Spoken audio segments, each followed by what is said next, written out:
All right, this one is one nutcase joins another. Robert F. Kennedy Jr., the man who had a parasitic worm in his brain, trying to get Kamala Harris to give him a job in her new administration. He's dropped out of the presidential sweepstakes and is backing another nutcase, Donald J. Trump.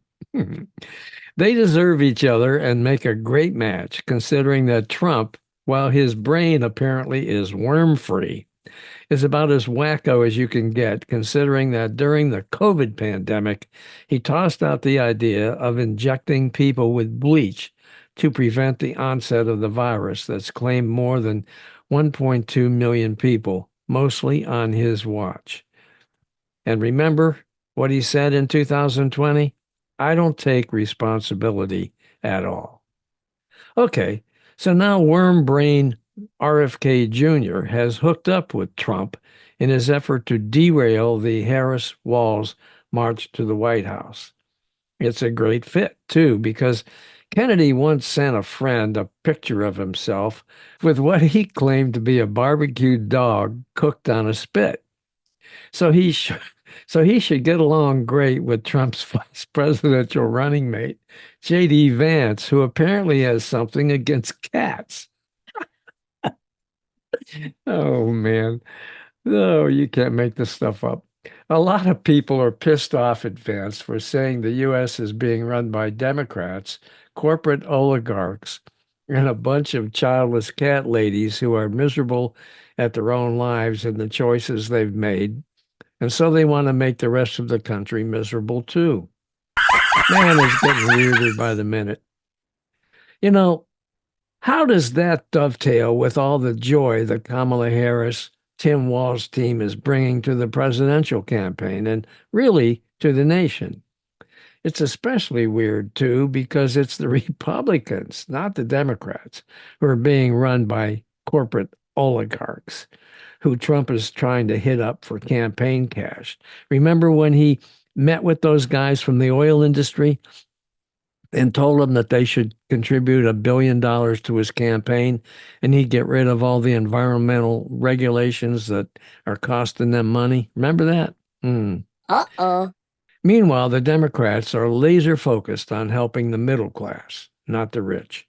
Anyway, the Democratic National Committee's War Room has emailed a press release with reactions to RFK Jr.'s support of Trump, as he apparently has given up hopes of working in the Harris administration because Kamala refused to take his call. How about that?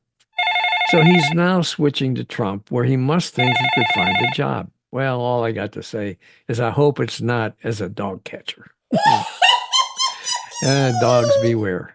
Anyway, here are some of the comments published by the War Room following Kennedy's endorsement of Trump.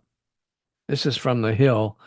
GOP strategist cautions Trump on joining forces with RFK Jr. He's kind of a Looney Tune. Republican strategist Scott Jennings advised former President Trump to be careful now that he's seemingly joined forces with our Robert F. Kennedy Jr., arguing the independent presidential candidate is kind of a Looney Tune. There could be some cost on the other side of the algebra. He's a conspiracy theorist, and a lot of people think he's kind of a Looney Tune. This is from Stuart Stevens on MSNBC with Ali Velshi. Well, Donald Trump objects to being called weird. So what does he do? He goes and takes this endorsement from, one of the sadder figures in American public life, a guy who clearly is just broken. You have two candidates that are supporting Putin, two candidates who would like to end the war in Ukraine so that Russia could take Ukraine, and you have two candidates who are against any mandatory vaccines in schools. That's the pro-polio route. I mean, it's just as nutty as it can be, and it will continue to dismay me that other members of my former party don't call it out. It's just crazy. Now, here's from Ronald Brownstein with CNN's Michael Smerconish. I butchered that guy's name. And I think this latent threat to Trump of being associated with anti-vaccine extremism that Kennedy brings to him, I think on balance, this will end up being more of a problem than an asset. Well, how about that? Scott Jennings and Kenny Finney on State of the Union with Jake Tapper. This is from Jennings. My caution, my advice would be the downstream effects of this. You know, you now own anything RFK Jr. might do or say for the next couple of months, and this may or may not inure your benefits. So I would just caution, careful, careful. This is from Finney. If you want to have that endorsement, I'm perfectly happy for you because that's fine. I mean, people who take dead bear cubs to Central Park. If you want that vote, go for it. Dead bear cubs. Jennifer Rubin on MSNBC's The Saturday Show. I think the more people know about Bobby Kennedy, the more people who are sane will not want to vote for him. I think he's a perfect match for Donald Trump. And in fact, if I were J.D. Vance, I'd stick by the phone because he might be just the kind of guy that Trump would pull in as an October surprise.